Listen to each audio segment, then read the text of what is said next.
session, microneedling, and I hope you have understood all the things about microneedling. If you have any questions or doubts, you can ask now or during this session as well.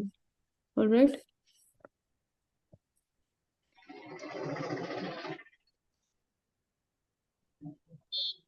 Ma'am, one thing I would like to ask. Yeah. When we talk about skin type, whenever we say in dermat that we have to choose something according to the skin type, what does that mean? It is like any sort of classification, or is it's like combined skin, acne prone skin, oily skin, dry skin? Because we have read a classification saying 1 to 6 type of skin, and Asians cover 3, 4, and 5 types. So Mm-hmm. what does that exactly mean? That means like classification you have already done, right?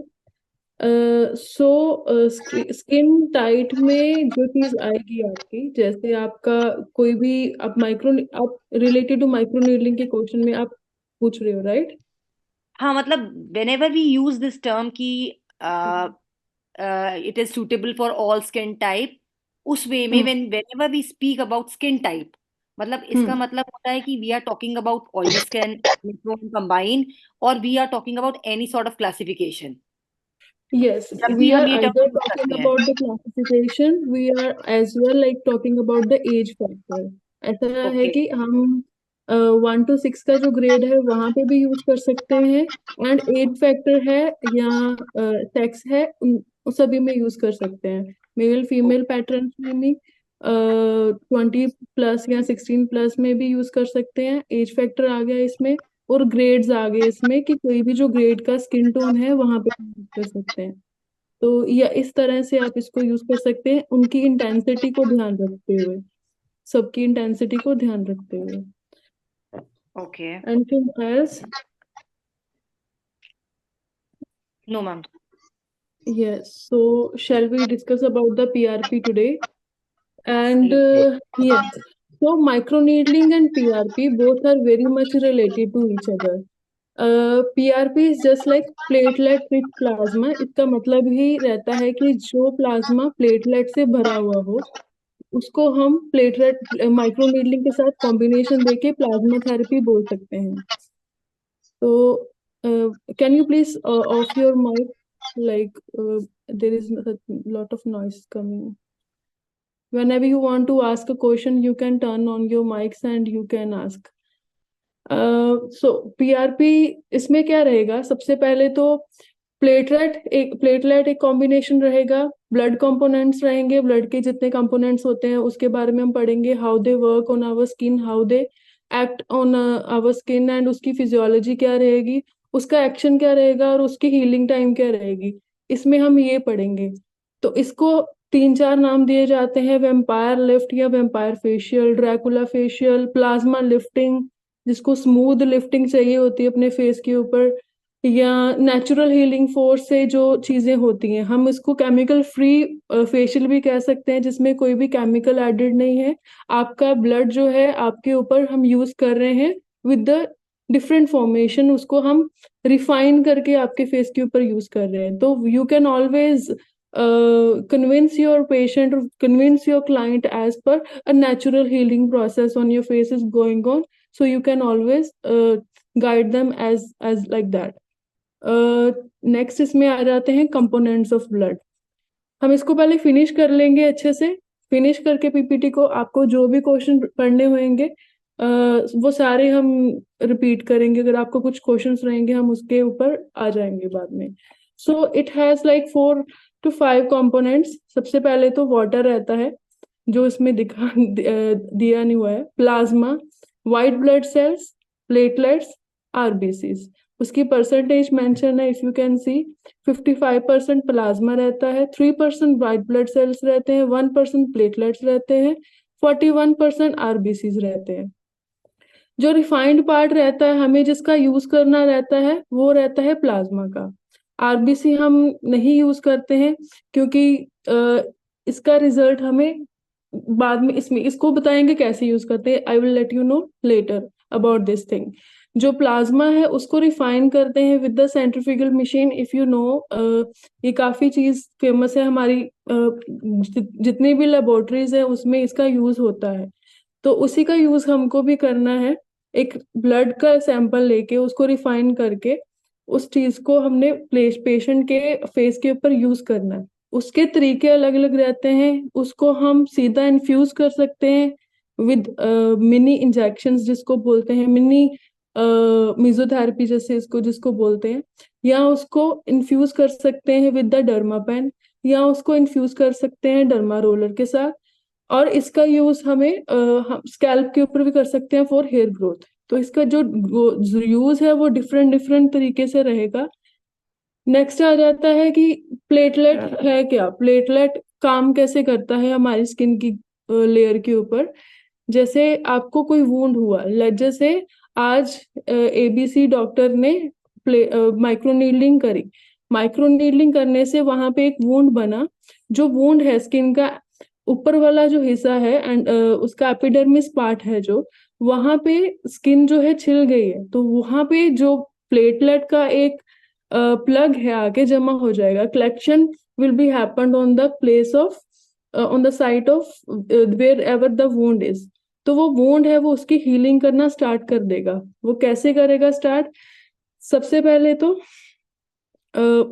जो सबसे पहले तो जो platelet रहता है उसकी formation यहाँ पे बताई है कि वो काम कैसे करेगा। उसमें अलग अलग से जैसे कंपोनेंट्स रहते हैं।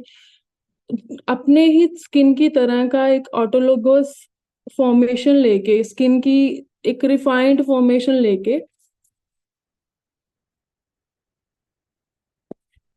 एक रिफाइंड फॉर्मेशन लेके स्किन सेल अपने दूसरे जो पुराने स्किन सेल हैं उनको एक्सचेंज कर देंगे। उसका फॉर्मेशन कैसे रहेगा? जैसे पुराना स्किन सेल है वहां से डैमेज हो गया, तो वो धीरे धीरे वहां से वुंड बनना शुरू हो जाएगा। वुंड बन के वो, उसका जो पैटर्न रहता है ब्राउन कलर होके, डेड होके वो निकलना शुरू हो जाएगा, एक्सफोलिएट होना शुरू हो जाएगा। उसकी जो नीचे वाली स्किन है वो अपना काम करेगी फिजियोलॉजी के हिसाब से। that will the platelet will get deposit on the site of wound, then it will create a new skin that would be similar to our skin। उसका जो टेक्सचर है हमारी स्किन के जैसा रहेगा। उसका जो टेक्सचर है, उसका जो एक साइज है उसका, और वो मोर रिफाइंड स्टेज तक रहेगी। तो इस हिसाब से ये चलता है इसका पैटर्न। ये अगर डिस्टर्ब होता है, ये पैटर्न अगर ऐसे नहीं होता है, तो यहाँ पे ब्रूज होगा। यहाँ पे स्किन सेल्स जो हैं वो अलग से फॉर्मेशन होके आएंगे। उसका वो एक damaged form of skin cells आ सकते हैं, हाइपर पिगमेंट आ सकते हैं, अगर आप इंटेंसिटी के ऊपर ध्यान नहीं देते हो। तो ये इसका जो फिजियोलॉजी का जो पैटर्न है वो चेंज हो सकता है। आप किस तरह से कर रहे हो वो चीज को ध्यान रखते हुए इसको यूज करना होता है। तो सबसे पहले जो प्रोसेस रहता है, take a blood from from patient. Patient के आर्म से आपने ब्लड को ले लेना है। एंड कितना लेना है? That should be like 10 ml if you are going for a simple PRP facial. तो 10 ml का काफी रहता है। उसमें 5 ml हमें आराम से जो प्लाज्मा का है फैक्टर वो मिल जाता है। सबसे जो रिफाइंड फॉर्म होगी, upper layer would be of plasma layer. Second platelet, वो बहुत थिन लेयर रहती है। एंड द लास्ट जो बेस में रह जाता है that would be blood, RBC, pure RBC. I'll show you a picture over here if it is available. Yes, there. So यहाँ पे सबसे पहले जो ऊपर वाला जो बेस आ गया है उसका 55% प्लाज्मा का। सेकेंड उसका जो है आ गया white blood cells, platelets, then RBC जो है वो लास्ट में सेटल हो जाते हैं। तो ये जो सेटलमेंट है, हमने ऊपर वाला ब्लड जो प्लाज्मा का फैक्टर है उसको यूज करना है, उसको आपने निकाल लेना है। उसको निकाल के, यहाँ तक अगर आपको किसी को क्वेश्चन है तो आप पूछ सकते हो कि कैसे होगा, क्यों क्यों होगा। किसी ने कुछ पूछा नहीं है? If you want to ask, कहाँ किस कैसे बनेगा प्लाज्मा? ब्लड लेने के बाद we will centrifuge it and then it will, मतलब it will separate itself I yeah, think. And कितने कितने टाइम तक हमने उसको सेंट्रीफ्यूज करना है? हाँ। हाँ, तो ये क्वेश्चन पूछने हैं ना। ये आपको 1000 वोल्ट्स की एनर्जी पे अराउंड 10 to 15 मिनट्स को सेंट्रीफ्यूज करो। ओके। एंड जब आप पीपीटी में आप ले रहे हो, जब आप ब्लड ले रहे हो, कलेक्ट कर रहे हो, मेक श्योर कि उसका जो अंदर सोल्यूशन रहता है which helps in do not like जो क्लोट बनने को, क्लोट नहीं बनने देता है जो ब्लड को, उसको अच्छे से मिक्स कर लो ब्लड को। एंड देन उसको पीपीटी में डाल के अच्छे से उसको सेंट्रीफ्यूज करके 10-15 मिनट फिर उसको निकाल लो। इससे क्या रहेगा, आपका जो एक प्लाज्मा जो बनेगा वो जमेगा नहीं, that would not clot. Otherwise अगर आप प्लाज्मा उसको कलेक्ट करोगे without without like revolving in your own hands first, तो वो आपका जो नीचे नीचे रह जाएगा वो सारा इकट्ठा हो जाएगा, जम जाएगा, उसको कोई फायदा नहीं रहेगा, आपको फिर से सैंपल लेना पड़ेगा। तो पहले तो ये Madam, चीज होगी। madam, what should be the RPM for centrifuge, ma'am? RPL centrifuge RPM, दोनों यूज कर सकते हैं, यस। RPM, कितने RPM, रोटेशन, RPM. 1000 रोटेशंस चाहिए, yes. 1000. Okay, ma'am. Slow. Yes. You mean it is a slow speed? Low speed one. No, no, no, fast fast. Fast only. Okay. Yes. उसमें उसमें ये चीज रहेगी, 10 मिनट्स 15 मिनट्स इनफ रहता है। And हाँ, इसमें आपका ये हो सकता है कि अगर अब प्रैक्टिस करोगे लेटर शायद आपको पता चलेगा, जैसे हमारा एशियन ब्लड रहता है वो बहुत जल्दी क्लॉट नहीं होता है, लेकिन जो आपका दूसरा ब्लड रहेगा, अगर आप किसी अफ्रीकन का यूज कर रहे हो ब्लड उसके ऊपर कर रहे हो, तो उनका जो बीटीसीटी होता है, जो उसका ब्लीडिंग पॉइंट जिसको हम बोल देते हैं, यार बीटीसीटी जिसको हम बोल देते हैं, बहुत जल्दी वो क्लॉट इकट्ठा होना शुरू हो जाता है। तो उनका जो थोड़ा सा डिफरेंस रहता है, क्लॉटिंग टाइम जिसको हम बोलते हैं, वो बहुत जल्दी होना शुरू हो जाता है। तो वहां आपको उस चीज का ध्यान रखना पड़ेगा। When you will do practice, you if you are going to see a African patient, then you can realize that their blood gonna concentrate a little bit more।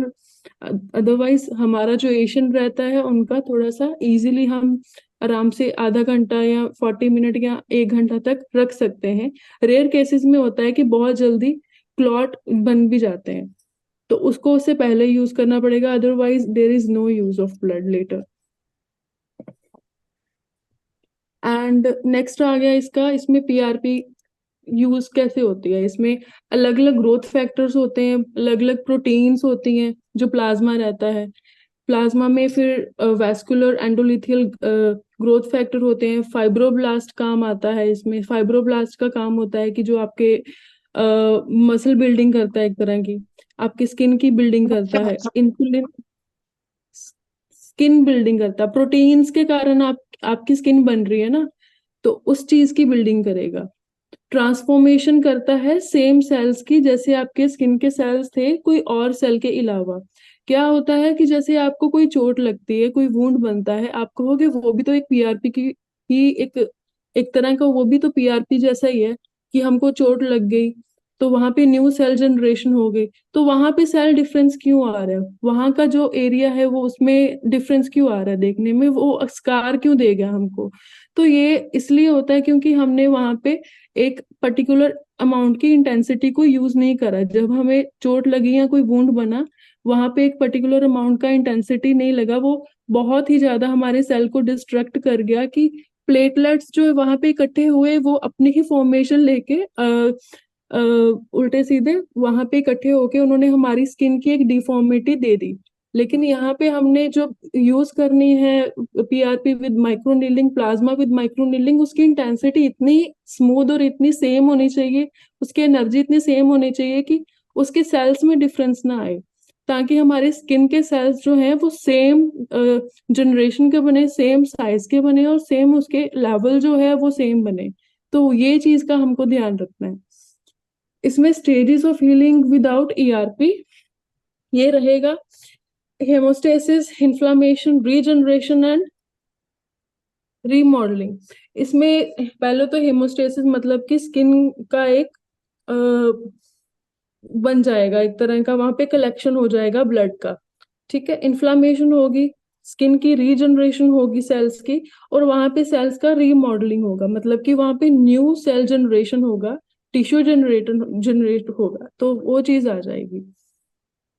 Ma'am, without ERP means Without PR, without without ERP. ERP means without any disruption of any cell, without any kind of like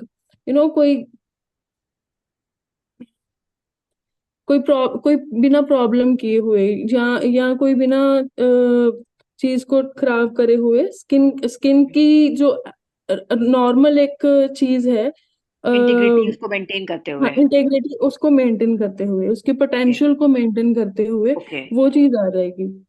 okay okay okay.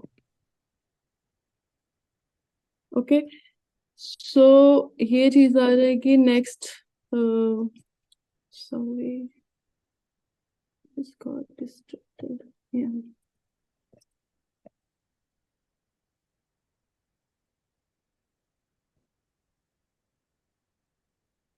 Mm.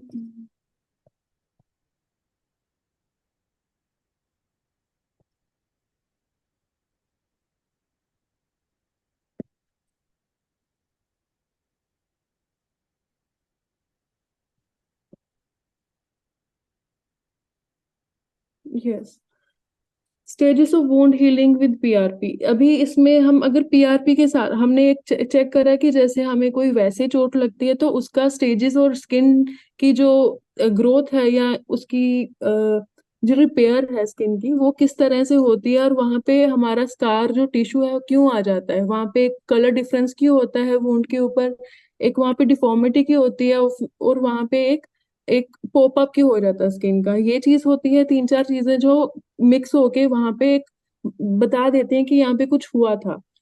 लेकिन जब wound कोई PRP से होता है, जब कोई हम micro needling के साथ करते हैं, तो उसकी स्टेजेस में थोड़ा सा डिफरेंस होता है, क्योंकि हमने वो एक सेम लेवल की इंटेंसिटी को यूज करते हुए उसको यूज करा था, वुंड करा था। Hemostasis, inflammation, regeneration, remodeling of the wound healing time can be shortened significantly।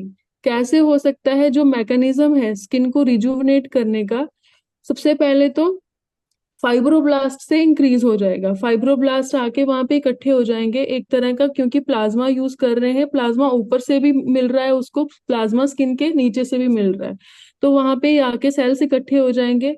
वहां पे कोलेजन प्रोडक्शन होगी, जो सेल्स के अंदर के प्रोटीन है, पेप्टाइड्स हैं, उसको कोलेजन फॉर्मेशन करके वहां पे हेल्प करेंगे। रेगुलेट करेंगे एमएमपी को और एमएमपी 3 को। ये भी हमारे स्किन की न्यूट्रिशन देने के लिए, जो चेन्स रहती हैं प्रोटीन की, उसको रेगुलेट रेगुलेट करने के लिए हेल्प करेंगे। Increase GI cells cycle regulators following accelerate with wound healing. तो जो भी हमारा जी ग्रोथ का है, ग्रोथ फैक्टर्स जितने भी हैं हमारे सेल के, उनको एक्सेलरेट करेंगे, एक तरह का उसको बूस्ट कर देंगे कि हमारी हीलिंग जो है वो जल्दी से जल्दी हो, स्किन की हीलिंग जो है वो जल्दी से जल्दी हो, उसमें कोई भी प्रॉब्लम ना आए, आराम से उसका जो साइकिल है स्किन की चेन का वो आराम से कंप्लीट हो जाए, without any interruption, without any bruises, without any kind of pain और इन्फ्लामेशन। इन्फ्लामेशन शुरू में हो सकती है ऑन सम स्टेजेस और some skin, some type of skin. अगर बहुत सेंसिटिव स्किन है उनको हो सकती है, कई पेशेंट बहुत सेंसिटिव रहते हैं वैसे साइकोलॉजिकली, उनको हो सकती है। लेकिन अगर आप उसको नॉर्मली ट्रीट करोगे without any kind of painkillers और antibiotics, it will also heal very smoothly. अगर आप उनको दे भी देते हो कोई पैनाडोल और डोलो टाइप कुछ सुजेस्ट भी कर देते हो, तो भी वो हीलिंग जो है आराम से हो जाएगी। उसमें प्रॉब्लम ये रहती है कि कई पेशेंट बाद में होम केयर नहीं यूज करते हैं, तो होम केयर से इसको हम और भी, जो उसका एक्शन है, उसका जो ट्रीटमेंट जो आफ्टर केयर के बाद उसका जो रिपेयर टाइम है उसको और शॉर्ट कर सकते हैं। और इसका जो एक्शन है 3-4 डेज चलेगा। आप कुछ भी उसके बाद यूज करोगे पीआरपी हो जाने के बाद, डेट विल हेल्प डेफिनेटली। इसमें भी यही रहेगा कि आपको कोई भी एक्टिव यूज नहीं करने हैं, कोई रेटिनोल, कोई विटामिन सी या कोई टोनर, कोई ऐसा प्रोडक्ट जो एसिड बेस रहे, उसमें कुछ यूज नहीं करना है। इसमें कोई चीज ऐसी नहीं होनी चाहिए। स्मूथ प्रोडक्ट्स यूज करने हैं जो आपकी प्रोसेस को हीलिंग करने में, टाइम कर हेल्प करे और उसके प्रोसेस को शॉर्टन कर दे। एंड फाइनल स्टेज तब आएगी जब आपकी स्किन ड्राई होके स्किन एक्सफोलिएट हो जाएगी on the final day, and you need just to hydrate the skin and help your skin with the lot of sunblock 3 to 4 times at least. हमने एक बात करी थी यहाँ पे पीछे कि प्रोडक्ट्स जो हैं हमारे ब्लड के वो क्या क्या रहते हैं। हमारा लास्ट में बच जाता है एक आरबीसी। आरबीसी का क्या काम रहता है इसमें, हम कई तो वेस्ट कर देते हैं आरबीसी को। आफ्टर पीआरपी माइक्रो नीडलिंग करी, प्लाज्मा यूज करा, आरबीसी को वेस्ट कर दिया, तो इसका क्या यूज रहेगा। हमारी स्किन के ऊपर जब आपका पीआरपी हो गया है तो पीआरपी के बाद अगर आप आरबीसी का एक लेयर जो है स्किन के ऊपर लगा देते हो तो हमारे जो स्किन को एक तरह का कोलेजन है वो और मिल जाएगा और उसमें ग्लो और शाइन और आएगी। With my experience I have seen whenever I used RBC on the patient after PRP, they have got like awesome results. उनका जो स्किन है, उनका जो सेल है, उनको इतना ज्यादा बूस्ट मिलता है क्योंकि कुछ ना कुछ कंपोनेंट्स फिर भी आरबीसी में रह जाते हैं ऑफ प्लेटलेट और डब्ल्यूबीसी के, तो हम उसको लेटर लास्ट में यूज कर सकते हैं just to save the plasma and block the plasma underneath the skin. And आपने जो भी हीलिंग करी है वो थोड़ी देर वहां पे रह के वो डेपोजिशन हो जाए हमारे स्किन के अंदर और आप यूज कर सकते हो लेटर। आजकल new Ma'am, thing what we are using in PRP is just the upper layer, that is plasma only, right? we are using the plasma only, right? And what about other layers? Like we are seeing 4 different layers that are being separated Hmm. because through that machine. So what Hmm. about other layers? See, we are not interrupting the other layers. We are using, Okay, only uh, plasma. see, this is the RBC layer over the skin. If you can see the screen, this is the RBC layer of the skin after platelet Yeah, rich yeah. plasma therapy. And Right. these type of needles are gonna penetrate in your skin that goes up to 0 to 0.5 mm to 5 mm. Okay. So Okay. इतना हमने इतना भी deep नहीं करना है, सी हमको फिर भी इतना डीप नहीं करना है कि वहां पे ब्रूज हो जाए। No, Right. आल्दो हम यूज कर रहे हैं इसको फेस के रिंकल्स के लिए, हाइपर पिगमेंटेशन के लिए और multiple other reasons, but still हमको देखना है कि हम एरिया कौन सा चूज कर रहे हैं। If we are going under eyes we can't do above 0.25 और 0.5 mm। हमको Hmm. उसका इतना ही लेवल रखना है जो हमारी स्किन को बेयर हो सके, इतना भी ब्रूज नहीं कर देना है कि वहां पे एक डेप्थ का स्कार बन जाए। उसको हील करना फिर हमारी स्किन की फिजियोलॉजी के लिए भी बहुत टफ रहेगा। एंड अदर लेयर्स जो है, हम जैसे ऊपर से प्लाज्मा डाल रहे हैं during the Hmm. Process of PRP, हम नीडलिंग कर रहे हैं, जैसे हम उसको पेन को अपनी स्किन के ऊपर घुमा रहे हैं, we are rotating the pen over the skin and depositing the plasma Right. Over and over again. The Mm-hmm. Pen needles which what is helping is, वो नीडल्स हमारे स्किन के चैनल्स के वाया हमारे जो प्लाज्मा को absorb करने में help कर रही हैं, तो Mm-hmm. अल्टीमेटली हमारी स्किन के अंदर तक प्लाज्मा पहुंच ही रहा है। तो Mm-hmm. हमको बहुत डीप तक और जाने की जरूरत नहीं है, that will deposit itself. And later जब हम उसको कवर अप दे देंगे विद आरबीसी का, वो और उसमें थोड़ा सा टाइम लगेगा उसको डिपॉजिट होने में, और उसको मिल जाएगा जितना उसने अब्सॉर्ब करना होगा प्लाज्मा वो मिल जाएगा उस टाइम तक। एंड जो सुपरफिशियल इंजरीज होंगी उसको ऊपर से भी प्लाज्मा मिल रहा है जो हम डाल रहे हैं, और उसको नीचे से भी मिल रहा है जो स्किन की फिजियोलॉजी हेल्प कर रही है उसको हील करने में।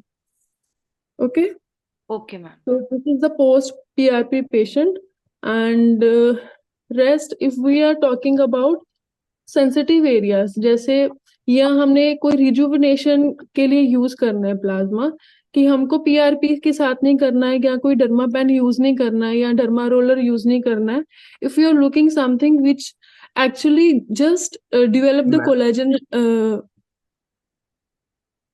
sorry, which only help in developing the collagen formation into skin.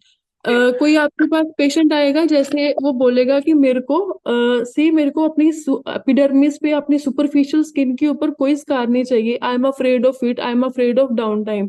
what you can suggest, you can always go for mesotherapy on those kind of patients. You can always say like we can do the PRP, but that plasma we can only inject on your skin, that will give you collagen, that will give you youthful skin and fine lines, wrinkles और scarring में improvement लाएगी. Okay तो वो एक different type का रह जाता है. आप उसको अगेन नमिंग करके इंसुलिन सिरिंज के साथ आप उसको 1 यूनिट का फुल फेस के ऊपर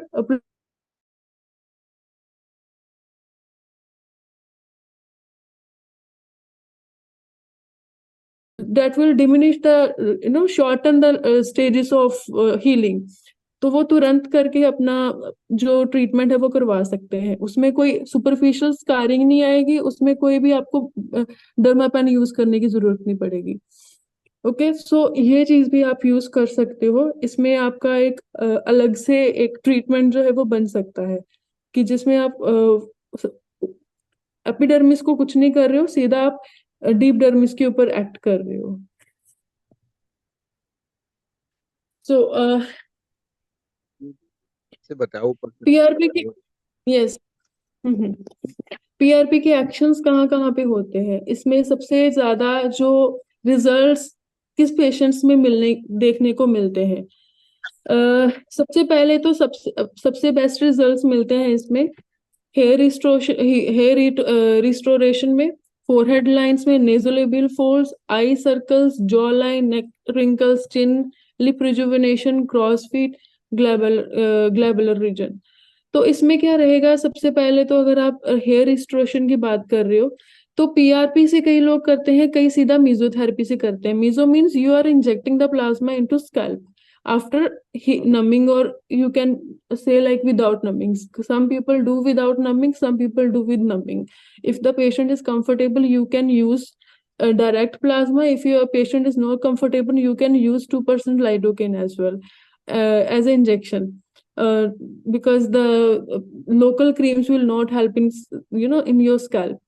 And second, if you're going for something acne thing, if you're targeting the acne, you need to have a full of plasma thing, like 20 ml of blood with 10 ml of plasma, which will help in eradicating the acne as well.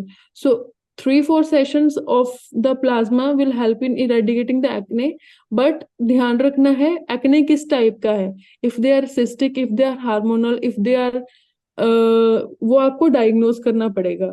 Cyclic तो नहीं है acne, ऐसा तो नहीं है कि girl को like उसके साइकिल के हिसाब से आ रहा है and she is treating that एक्नेस.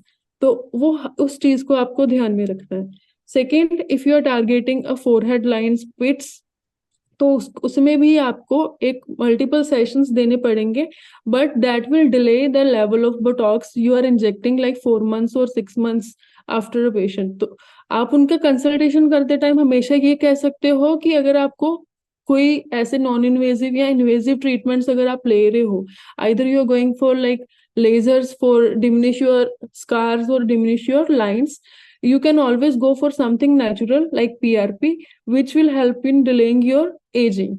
Okay, so ये चीज आ जाएगी. उसमें रिंकल्स सारे आ जाएंगे, नेकलाइंस के रिंकल्स आ जाएंगे, अगेन क्रॉसफिट के आ जाएंगे, ग्लैबुलर के आ जाएंगे, बिटवीन फोरहेड लाइंस जो रहती हैं एंड बिटवीन अम्ब्रोज के जो रिंकल रहते हैं उसमें यूज कर सकते हो. और ये सारी चीजें आपको यहाँ पे हीलिंग होते हुए नजर आएंगी with PRP sessions. But each session should be around each, ये भी आपने किसी ने पूछा कि कितनी देर में सेकंड सेशन लेना चाहिए. हर एक सेशन का डिफरेंस कितना होना चाहिए. Next, can you please tell कितना session, like what should be the gap between 2 sessions? It should एक सेशन जो है आपका, सपोज करो हमने 1 तारीख को पीआरपी का फर्स्ट सेशन लिया, उसको 7 से 10 दिन लग गए हील होने में, दैट इज नॉर्मल. उसके बाद 20 डेज का अपने स्किन को रेस्ट दो. 40 डेज में पीआरपी के आपको फुल रिजल्ट्स मिलेंगे. टोटल 40 डेज के बाद आपको उसके रिजल्ट्स जो है पीक में मिलते हैं. उसकी लाइंस जो है वो आपको देखेंगी कि हाँ ये चीजें हमको रिकवर करनी थी, it is visible now. And later you can continue your session after 40 to 45 days. मतलब 2 months में आप एक बार सेशन उसको दे दो तो वो इजीली उसको अफोर्ड भी कर पाएगा और आपका जो सेशन है उसके रिजल्ट्स भी उसको विजिबल दिखेंगे. आप क्या कर रहे हो उसको भी आपको एक विजिबल आइडिया हो जाएगा। ये हो गया एंटी एजिंग का। If you are going for something which like act on acne, अगर आप एक्ने के लिए जा रहे हो तो you should go for every month उसको एक सेशन दे सकते हो। उसमें आपका एक्ने का लेवल है वो, उसकी इंटेंसिटी है वो कम हो जाएगी। Again you need to see how what type of acne it is, cystic तो नहीं है, हार्मोनल तो नहीं है, कोई पस वाला तो नहीं है। पस वाला मीन्स कोई एंटीबायोटिक की तो नहीं जरूरत है उसमें। ऐसा ना हो कि आप पीआरपी कर रहे हो लेकिन विच इज इन्फेक्शियस, विच वो और बढ़ जाए उसके फेस के ऊपर। तो उसका आपको चेक करवाना होएगा। Maybe you have to go for some antibiotic sessions as well. 5 days का उसको एजिथ्रोमाइसिन का डोज दो, उसको सबसाइड करो साथ के साथ, और साथ में उसको पीआरपी दो। और ये हो सकता है कि उसका फिर एक्ने थोड़ा सा कम हो जाए और बिल्कुल चला जाए। मैंने ये भी पेशेंट्स देखे हैं कि उनका 1 या 2 सेशन के बाद एक्ने का लेवल जो है बिल्कुल डिक्रीज हो गया, देन ओनली स्कार्स और pits left that should have some sessions, तो वो भी चला जाता है। Okay then let's come on like कितने कितने हमें उसमें आगे हमें बताया है कि हम अगर मीजोथेरेपी के ऊपर एक्ट कर रहे हैं, if we are going for the mesotherapy like जो हमने प्लाज्मा क्रिएट करा है, जो प्लाज्मा बनाया है, उसको हमने अगर डायरेक्ट इंजेक्ट करना है आपके फेस के ऊपर तो उसके कितने कितने यूनिट्स या कितने एमएल आपको चाहिए होंगे। तो उसमें ये सारा पैटर्न बताया है। अ, सबसे पहले तो ब्रोज और फोरहेड के ऊपर आपको 1 1 यूनिट कोई 3 4 इंचेस के गैप पे देना है। ठीक है, इसमें फायदा इसमें क्या होगा, जैसे बोटॉक्स की तरह हमें खतरा होता है कि कोई नर्व ब्लॉक ना हो जाए, कोई ऐसी ब्रूज ना हो जाए। ब्रूज के चांसेस यहाँ पे भी रहता है, you have to see, but the thing is फिर भी कि अगर ब्रूज भी होगा, अगर कोई नर्व में भी जा रहा है, again the blood is continuously flowing. Botox उसको तो वो कर देगा, फ्रीज कर देगा, लेकिन यहाँ पे प्लाज्मा अपनी रनिंग फॉर्म में जाता रहेगा, तो ब्रूजेस के चांसेस बहुत कम रह जाते हैं। तो आप सेफली इसको इंजेक्ट कर सकते हो।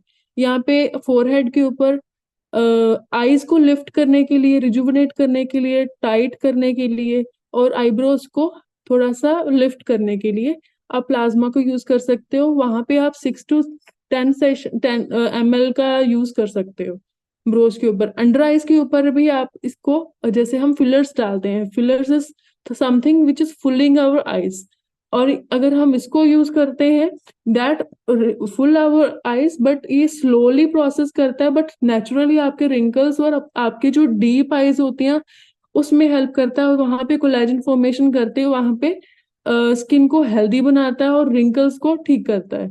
If you are going for like both meso, like आप इंजेक्ट भी कर रहे हो साथ में, और साथ में अगर आप पीआरपी भी कर रहे हो, मतलब आप एपिडर्मिस को भी साथ साथ में कर रहे हो, लाइक माइक्रो नीडलिंग के साथ प्लाज्मा यूज करके, और साथ में आप इंजेक्ट भी करते हो, उसके रिजल्ट्स भी आपको बहुत अच्छे मिल सकते हैं। तो आप बोथ वेज चल सकते हो कि अगर आपको स्किन की अंदर वाली स्किन भी हील करनी है, if a patient is very age, और if a patient is demanding कि मेरे को रिंकल्स के ऊपर ज्यादा फोकस करना है, तो आप मीजो के साथ साथ प्लाज्मा थेरेपी भी दे सकते हो। तो वो दोनों तरह से उसको हेल्प कर देगी। Ma'am, if we talk about the procedure, इसमें भी सेम होगा कि पहले cleanse then hydrate then we have to start our procedure the same way? Of course, we have to. There, we don't need to hydrate. There, we Okay. need to sterilize. There, we need to numb the skin, and later we need to use the plasma over skin. Put a drop of plasma and start rotating your pen over the skin, and Okay. slowly increase the energy of your pen. Slowly means fix your energy like on first like 0.25. Then ask the patient if is it okay or not. If she is saying she is okay with that energy, then slowly increase the energy of your pen. It is there on your pen. You can manage your energy on like on your own very quickly. Okay, so you can like increase the energy on the cheek level, like wherever the volume of muscle or skin is heavy, like cheeks के ऊपर हमारा muscle और थोड़ा सा volume रहता है, तो वहां पे पेशेंट को पेन नहीं होगा। You can always go for like 0.5 plus जा सकते हो। If you are going for something which is under eye, यहाँ पे रेड स्पॉट्स बने हैं, तो you should decrease energy up to 0.25 to 0.5 तक, तो वहां तक ही आपको रहना है। Otherwise there is a high reason कि आप वहां पे ब्रूज कर सकते हो। ओके, तो ये भी कई पेशेंट ऐसा करते हैं कि बहुत ज्यादा नमिंग के बाद भी ना हमें पता नहीं चलता, क्योंकि पेशेंट को पता नहीं चल रहा होता पेन का। तो बहुत सारा जो ब्लड है वो वहां से आना शुरू हो जाता है। लाइक स्किन कईयों की बहुत पतली होती है, डेट आपका बहुत सारा ब्लड आना शुरू हो जाता है वहां से।